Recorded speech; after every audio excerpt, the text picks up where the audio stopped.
Today I would like to discuss with you about how to gain muscles, a lot of them, and strength naturally, completely naturally. What supplements are the best for that purpose?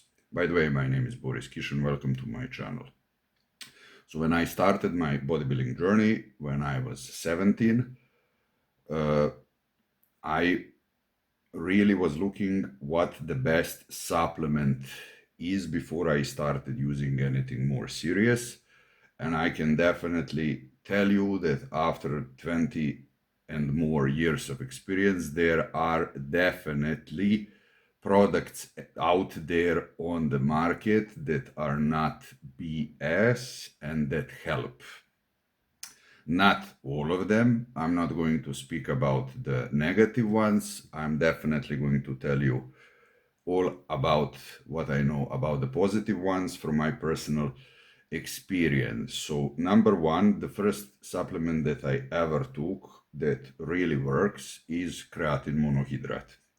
Back in the day when I was using it, they said that there was a loading phase and then the maintenance phase. The loading phase was like taking creatine monohydrate 5 times per day with dextrosa, and the ratio was, let's say, 5 grams of creatine monohydrate with 10 grams of dextrosa or dextroses. I don't know how to pronounce this correctly in English, please don't mind me, by the way. And that did give me a lot of gains. Most of them are water, and I would definitely like to discuss about the pros and cons, but it definitely increased my strength overall in the gym, at least for 20%. So, I mean, a lot of people are saying creatine monohydrate is really horrible for water retention. And by my opinion, if you're somebody who really likes to look lean like me with visible abs and everything during the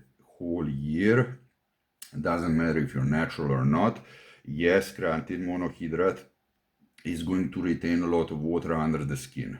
By my opinion, that's a minus.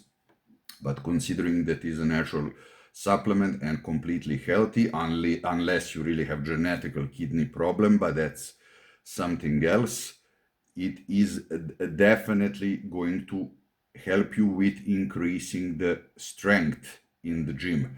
And it's not only retaining water under the skin, it's also hydrating. And that's the most important thing. It's really hydrating the muscle inside, helping, all those carbs to get into the muscle, glycogen as well. And that way the muscle is much more hydrated. Of course, by my opinion, I'm not a doctor. I'm really going to tell you from my personal experience. And that way, when the muscle is hydrated and round and full with liquid and glycogen, that way it can perform much better. In 1 kilogram of red beef meat, you have around 5 grams of creatine monohydrate.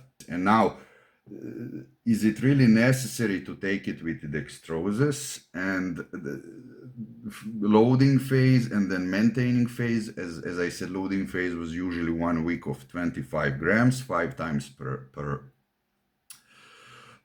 day, and maintaining phase was only 10 grams per day before and after the gym. I would say this is not the best way that gave me benefits. I would say that you need constantly from 10 to 20 grams per day. When you train, you don't need to have a loading and maintaining phase.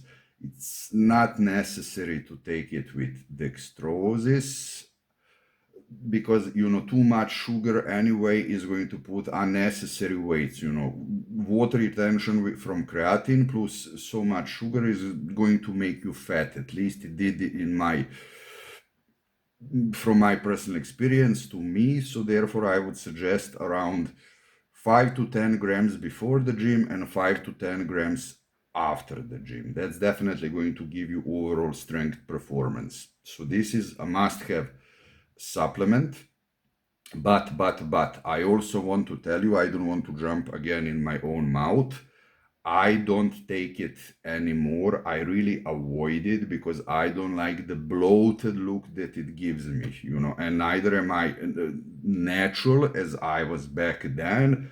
As I was explaining, I'm on TRT, and I wouldn't feel so much improvement and benefits from the creatine itself because I'm more than 40 and I gained a lot of size during my career. I'm not planning to put any more, So therefore, creatine monohydrate is personally not going to give me benefits that I want. But on another side, if you're a natural athlete, if you're doing it correctly, if you're not eating like a maniac, or if you're athlete that's doing any kind of other sport, football, American football, volleyball, swimming, cycling, whatever, yes, creatine is definitely a must-have supplement that's going to help you with overall strength and performance. As I said, I'm not taking it anymore. This is my personal opinion. Supplement number 2 that I take, that I really love, that really gave me a lot of benefits, is Beta-Alanine. Beta-Alanine, when I take, I definitely feel that I can do cardio much easier. My muscles are getting tired. It takes them a lot more time until I get tired. And from some exercise that is really heavy that I was able to do, let's say 8 to 9 repetition, I'm able to do 11 or 12 with Beta-Alanine.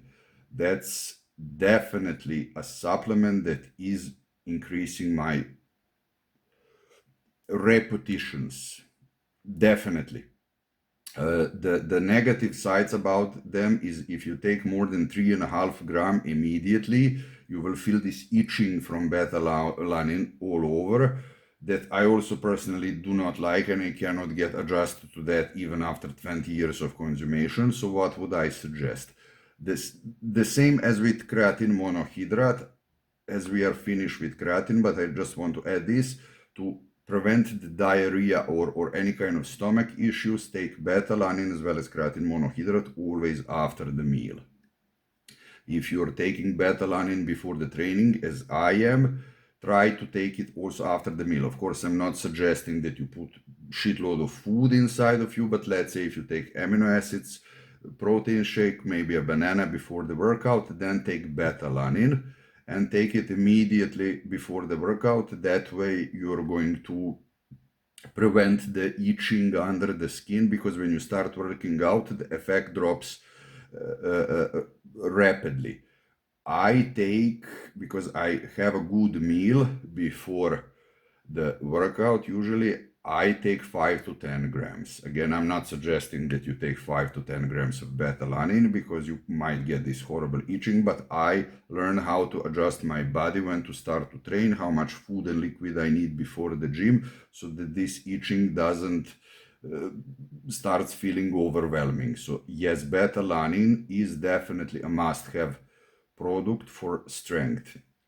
And then the product 3 that, I definitely didn't felt any benefits are L-arginine or citrulline. Not saying that it's bad. I'm not saying that it doesn't work. I'm not saying that you're not supposed to take it. It's usually the best synergy combo if you're taking it with creatine monohydrate and beta-alanine. So those two that I'm definitely recommending. Citrulline and L-arginine are supposed to give you pump, vascularity. I never felt that, honestly, from that. I felt it from beta-alanine, as I said, because I could do more repetition, and therefore I was, able to get more pump, more repetition, more pump, more endurance. Yes, from citrulline and L-arginine, they apparently have benefits for the heart and everything.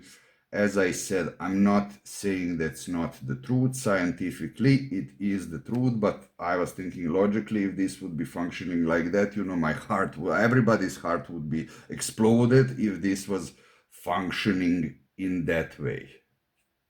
Again, I'm not saying that it doesn't give the benefits. I personally never, ever, ever felt them. I might be wrong. So therefore, I am not suggesting you that supplement for overall strength performance because I never felt it. If you have money to take it and to add it with creatine monohydrate and beta-alanine, if you're not sure to take it or not, but if you have money, you can get it. It's definitely not going to hurt. So those are my two recommendations, not three. Creatine monohydrate that I don't take anymore. I explained you because of the bloat that I don't like, but it's a fantastic supplement for natural gains and strength improvement. Beta-alanine is definitely a must-have. I take it. You will be able definitely to do more repetition. Arginine and citrulline. I personally do not take them, and again, subjectively, personally, I didn't felt any benefits. This is my top recommendation if you're a natural athlete. Also, if you're not a natural athlete, but if you're natural, you will definitely feel, huge difference if you take those two supplements than if you're not taking them at all.